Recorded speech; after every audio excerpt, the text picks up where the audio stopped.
7:59. Buenos días, dominicanos, dominicanas, ciudadanos y ciudadanas del mundo. Julio Martínez Pozo.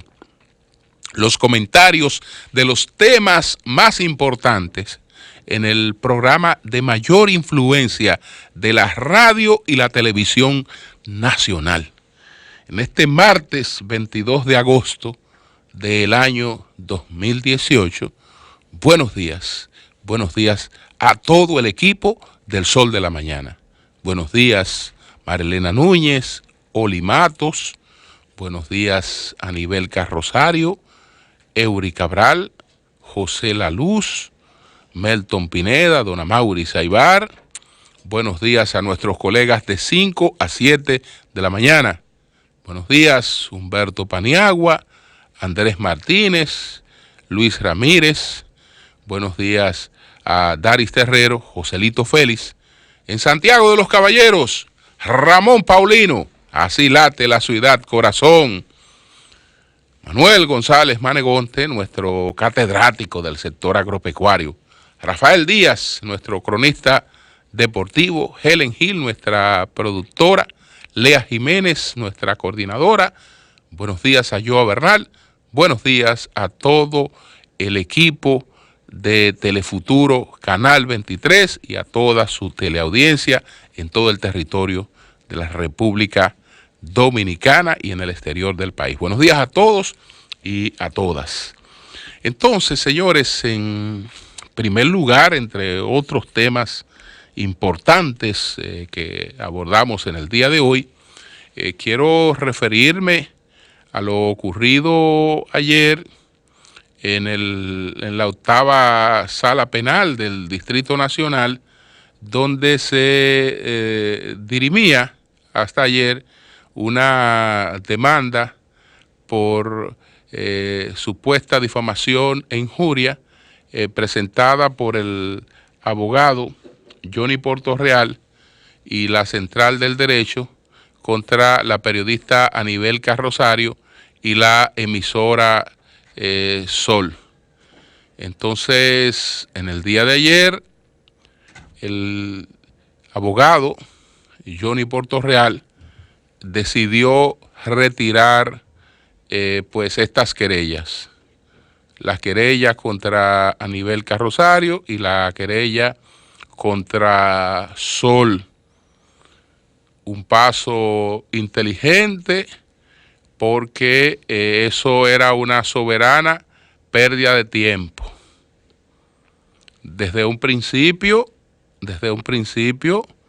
nosotros establecimos una posición clara y fue la que mantuvimos. Y en base a esa posición, este asunto pues quedó de la forma en la que ha quedado. Después que Anibelca expresó sus opiniones en base a sus investigaciones, a sus indagatorias, estableció su posición con relación a las gestiones que hace el señor Portorreal y la Central del Derecho para tratar de materializar el cobro de una supuesta herencia de la familia Rosario.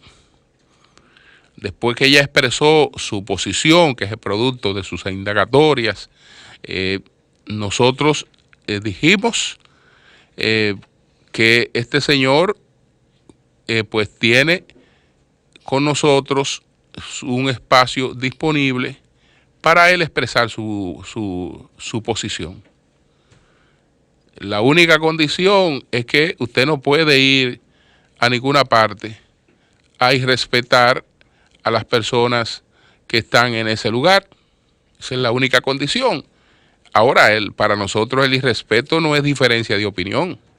Es decir, el hecho de que una gente tenga una opinión totalmente distinta a la que yo ofrezco, eso no es irrespeto.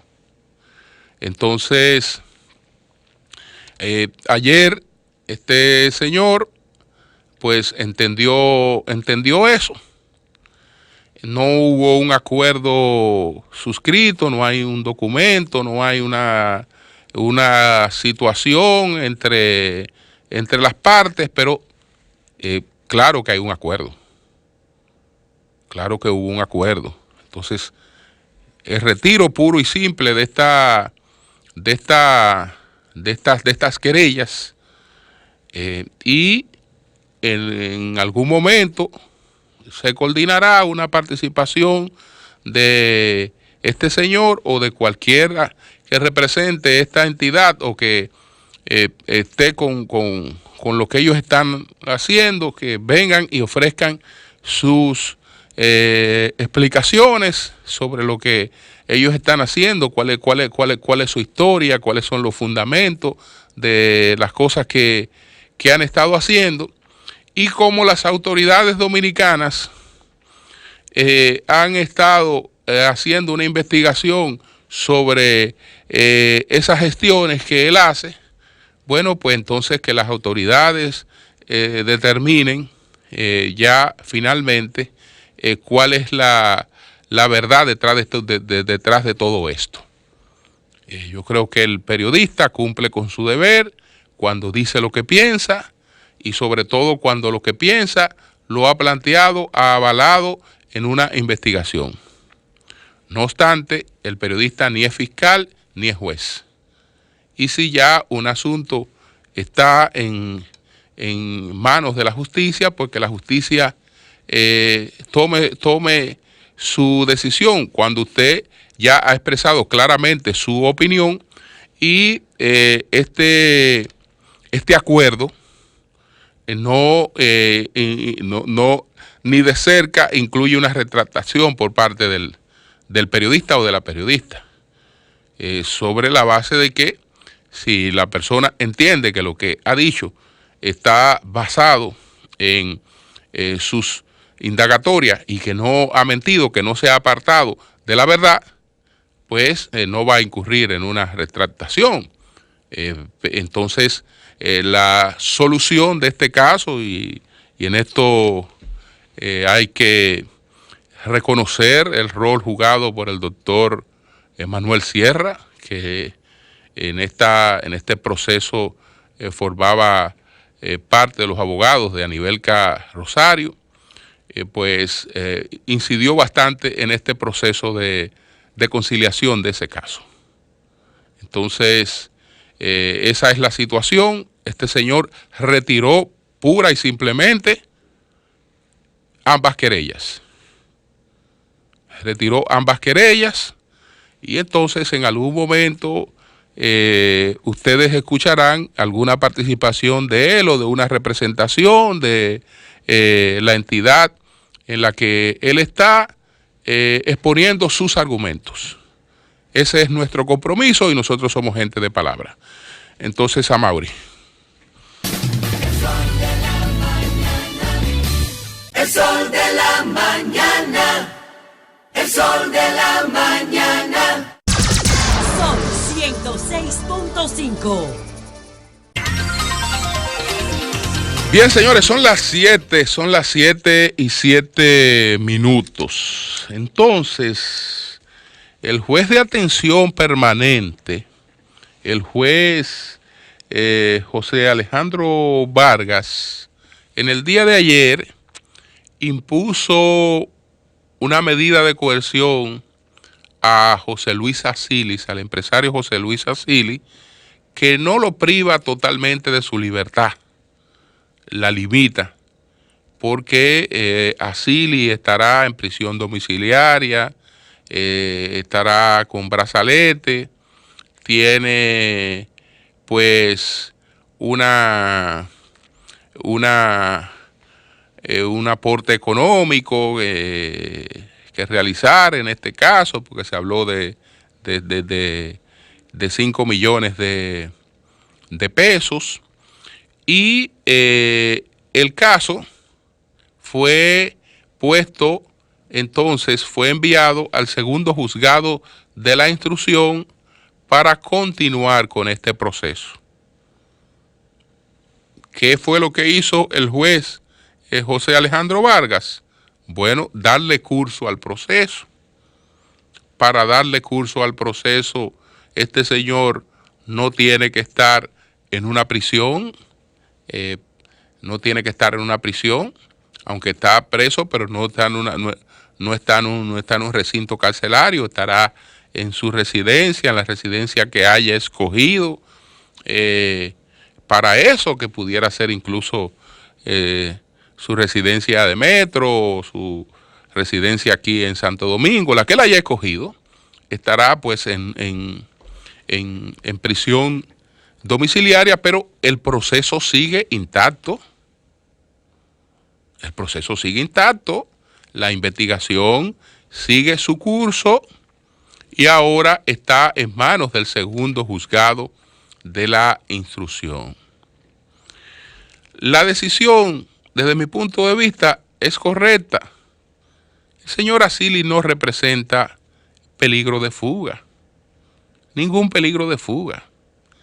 Y además, de lo que se trata es de un proceso que ahora ha empezado la fase de instrucción. Y entonces, esto no tiene por qué haber llegado más de ahí.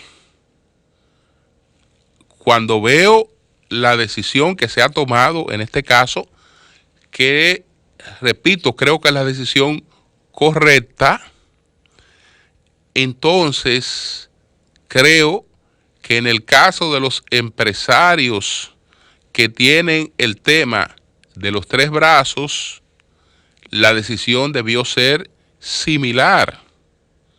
Es decir, imponerle limitaciones para la salida del país sin la autorización de un juez, por ejemplo, imponer algún tipo de sanción económica, de garantía económica, más que sanción económica, imponer algún tipo de garantía económica, a lo sumo prisión domiciliaria, como ha ocurrido con el señor Arcilis, y que el expediente siga su curso.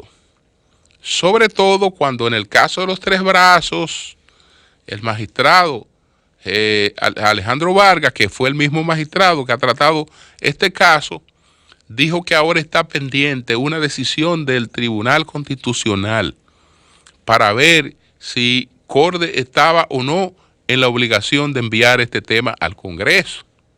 Entonces, en lo que eso se determina, en lo que el hacha va y viene, no había razones para que esa gente tuvieran una prisión distinta a la que ahora se ha decidido para Arcilis, que a mí me parece correcta.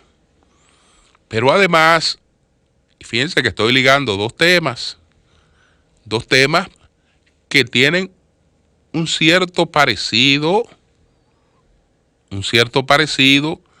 aunque en el caso del señor Arcilis los agravantes son mayores. Los agravantes son mayores y fíjense que este señor va a prisión domiciliaria y eso está correctísimo. Eso está correctísimo. Él no representa ningún peligro para la sociedad. Eso de que él esté en su casa, no, eso no le hace ningún tipo de daño a la sociedad. Entonces, lo propio, para ser justo, digo de los empresarios que estaban en el asunto de los tres brazos. Podrán tener menor connotación social que Arcilis, pero no había razones para que el trato fuera distinto, a no ser que sea una razón poderosa la presión social. Y eso es muy extraño cuando el magistrado que está actuando es José Alejandro Vargas, que no realmente es tan influenciable por el tema de la presión, de la presión social. Entonces, como estoy ligando un tema y otro, tres brazos y el caso de la defraudación, de la supuesta defraudación fiscal de Arcilis, en la intervención pública del presidente Danilo Medina, el presidente admitió que en el tema de la titulación no ha sido exitoso. Es decir, él enumeró los logros importantes de su gobierno y cómo ha contribuido a transformar la vida de los dominicanos. Pero cuando llegó al tema de la titulación, ahí reflejó un dejo de impotencia y dijo, bueno, ahí tengo que admitir que las cosas no han marchado como yo habría querido. La culpa no es mía, dijo. La culpa es de todo el procedimiento de lo tortuoso que es generar un título. Fíjense que estamos hablando de 6 años, porque el gobierno se está en todo lo que está presentando una consolidación de 6 años.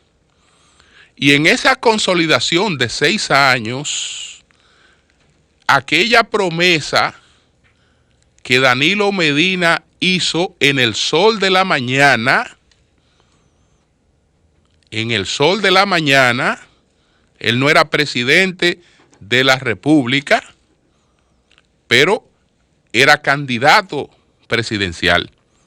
Y entonces en un programa, en el sol de la mañana, el presidente Medina habló de los misterios del capital de Hernando de Soto y cómo una de las metas de su gobierno sería pues convertir ese capital muerto que tiene el que tiene una posesión sin título en un capital activo.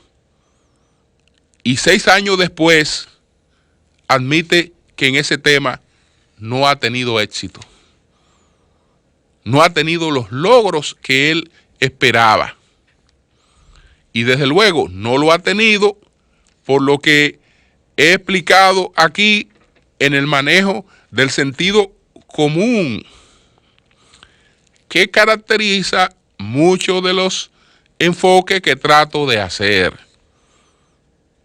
El sentido común. Porque si este gobierno no ha sido exitoso en la titulación, y esa ha sido una de las promesas de campaña del presidente, y el gobierno no ha sido exitoso en la titulación, entonces tú tienes un proceso prácticamente acabado, listo, más de 3,000 títulos emitidos ahí, que el gobierno no lo ha logrado eso. No ha podido lograrlo y el presidente lo admite en esa comparecencia pública, que el gobierno no ha podido lograr eso.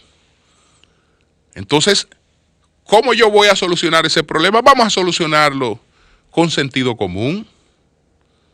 Vamos a salvar esa titulación y vamos a hacerle las correcciones que hayan que hacerle, incluyendo la del componente social, de que usted puede entender que los precios pueden ser distintos para el derecho a la titulación, que usted puede entender como gobierno que incluso usted va a regalar títulos a los que no puedan pagar. Usted puede entender lo que sea. El caso es que lo que usted no ha podido hacer, ahí estaba hecho. Pero venga acá, vamos a llevarnos de lo único que quieren es desbaratar el país, que se lo encuentran malo todo. Entonces, como tenemos que complacer a esos, miren lo que miren la ganancia que tenemos. Hay cuánta gente presa, 4, 5, 6 gente presa. Y eso que le representa el que está esperando un título en los 3 brazos, lo tiene el título. Tiene el título. Se va a morir esperándolo, con un título que ya estaba ahí. Entonces, por eso es que siempre esa fue mi posición en eso. Y fíjense cómo ahora, en esta comparecencia, bueno, resulta que el hombre que ha tenido éxito en muchas cosas, en eso tiene que admitir, no, ahí yo no he tenido éxito. O mi éxito ahí ha sido muy limitado. Ahí las cosas no han ido como yo he querido. No han ido como yo he querido ahí. Entonces, pero ahí le buscamos una salida al conflicto muy acorde con el populismo, el populismo judicial en este caso. Y mire cuál es la solución, que no hay ninguna. No hay ninguna. Yo le apuesto que esas personas después van a resultar descargadas y la gente se quedará sin título y todo el mundo igual, pobre. Es decir, que ahí no se consolida lo que plantea Hernando de Soto. Pero volviendo a Silis, miren, aquí hay varias cosas. El gobierno, desde luego, yo creo que a través de la Dirección General de Impuestos Internos manda un mensaje contundente. Esto no es cuestión de que fulano tiene vínculos con el gobierno y fulano no tiene vínculo con el gobierno, y yo tengo un tipo de actuación para fulano que tiene vínculo con el gobierno y otra para Perencejo que no tiene vínculo con el gobierno. O tengo un tipo de actuación para fulano que es un contribuyente menor y pobre, y para fulano que es un contribuyente mayor. No. Yo creo que el mensaje que esto da es un mensaje serio. Es un mensaje serio. Y desde luego, las recaudaciones habrá que medirlas, porque todo el que tenga algún conflicto o alguna cuestión que tenga que ver con recaudaciones sabe que su camino es irse a poner al día y voy a buscar un acuerdo. Porque ahí no tiene miramiento, y eso es verdad. Entonces, ahí está ese mensaje. Pero aparte de ese mensaje, yo quiero advertir otra cosa.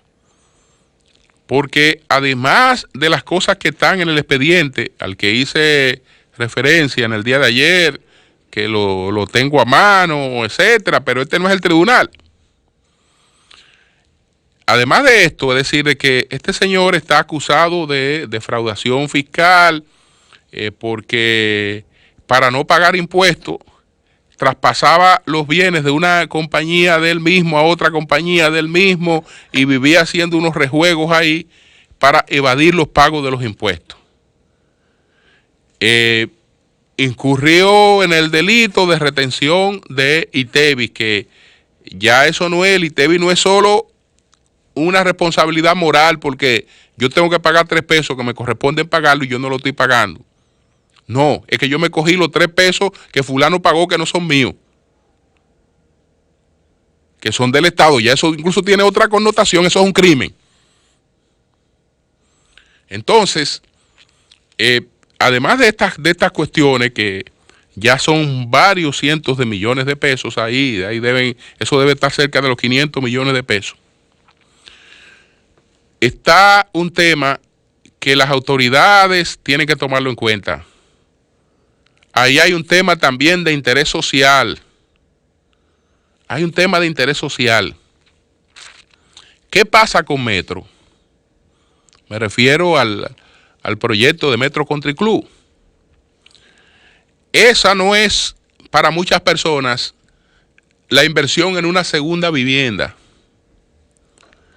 sino que se hizo una opción de retiro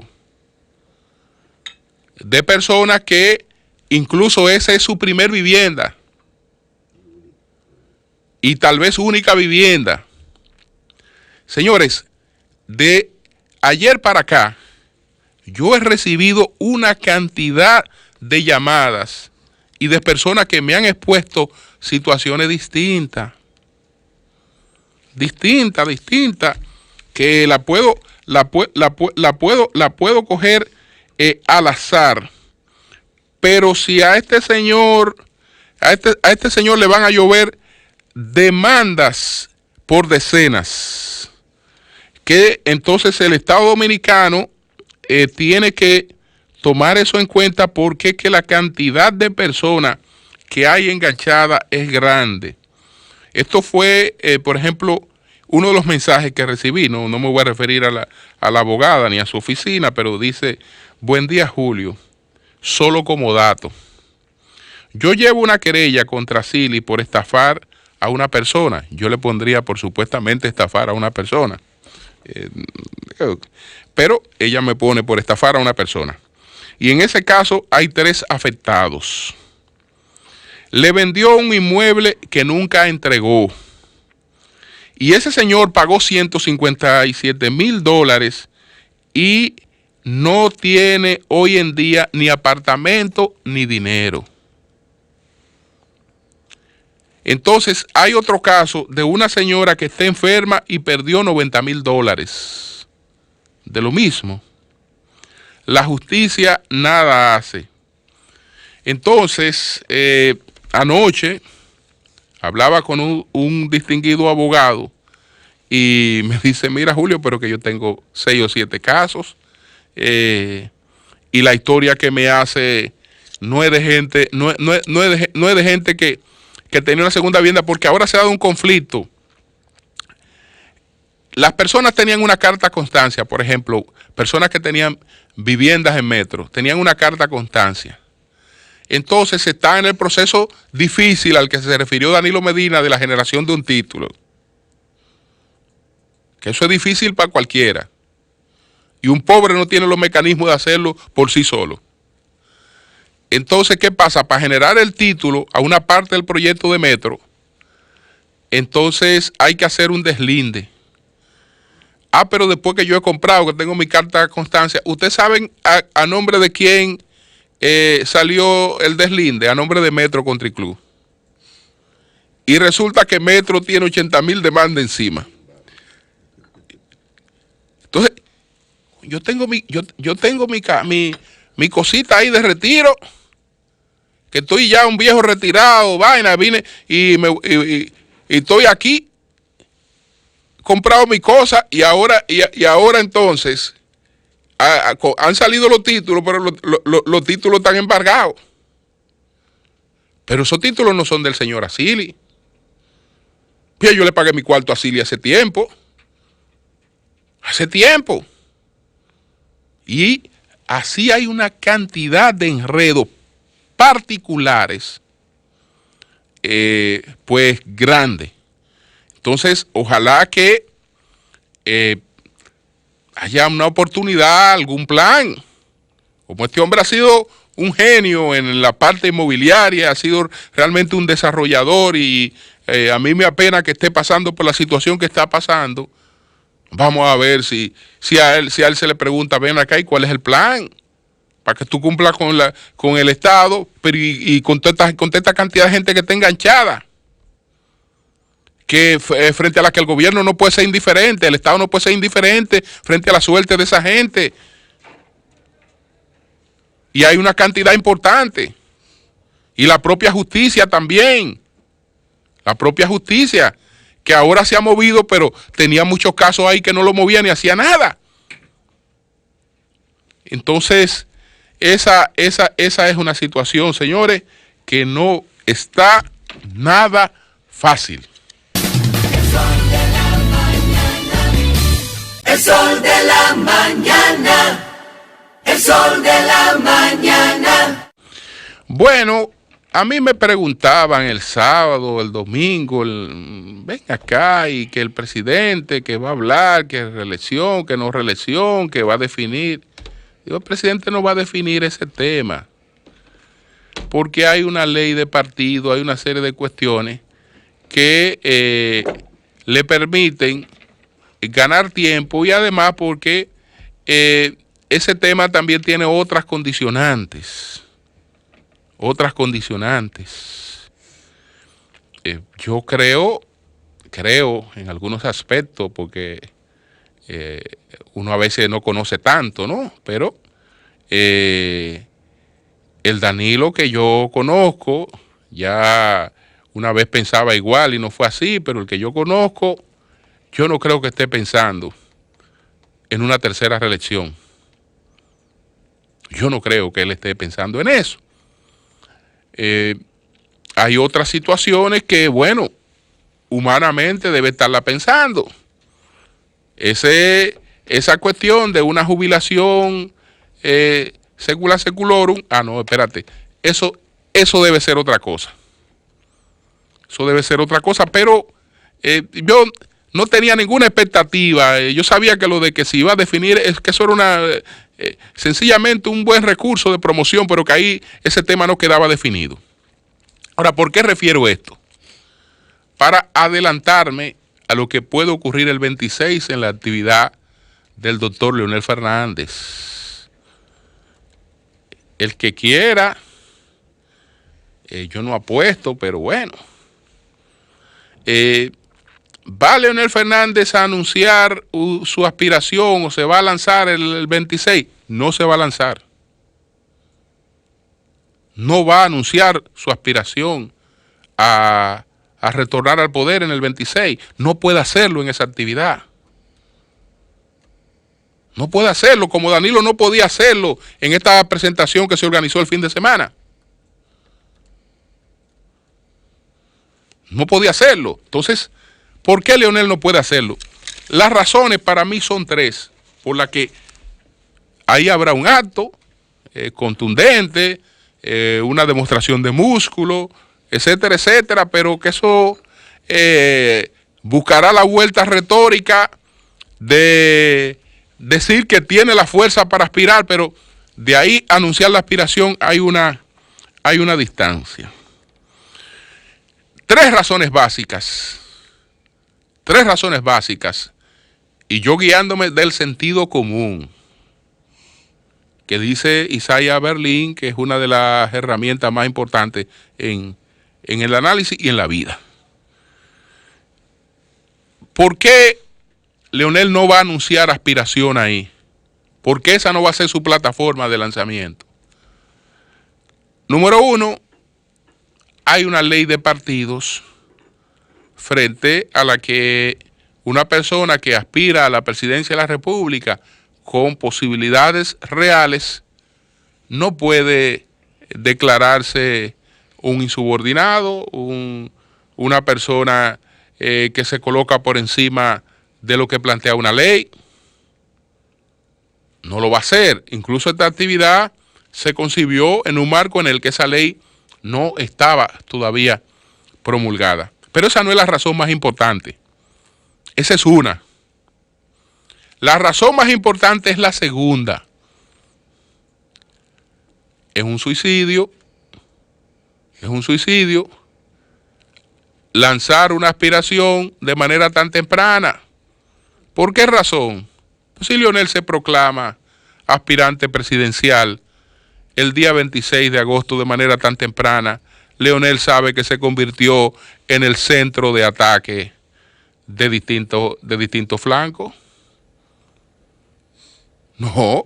Mientras tanto, él está en cierta medida protegido, porque en el panorama de la confusión, de que no se sabe nada, todavía de quien hay que cuidarse y a quien hay que estar vigilando que no se vaya a robar la base, es a Danilo. El pitcher de quien tiene que estar pendiente es del corredor, más que, así como del bateador, pero del corredor. Entonces, ¿qué ocurre? Él no tiene por qué meterse en el centro de los ataques. Se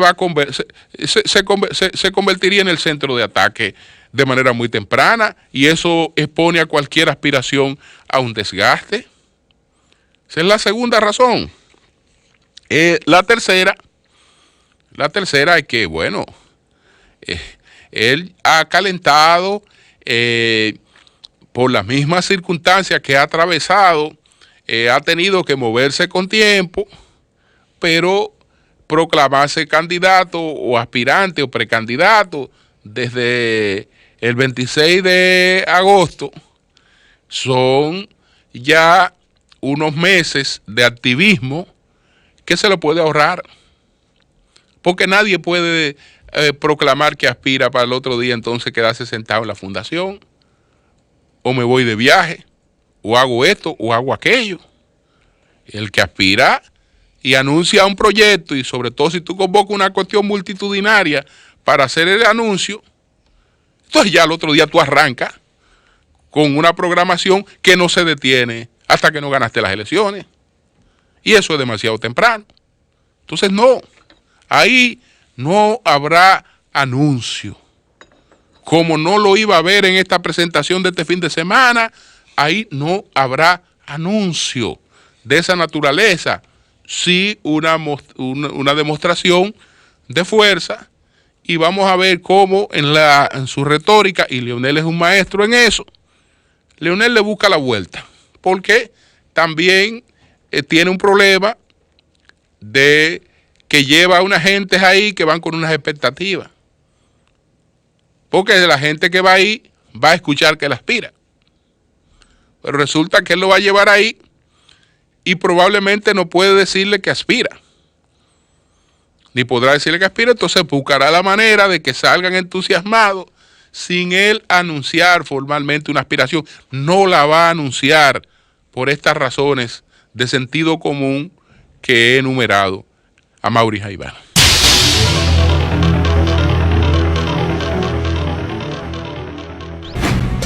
¿Quieres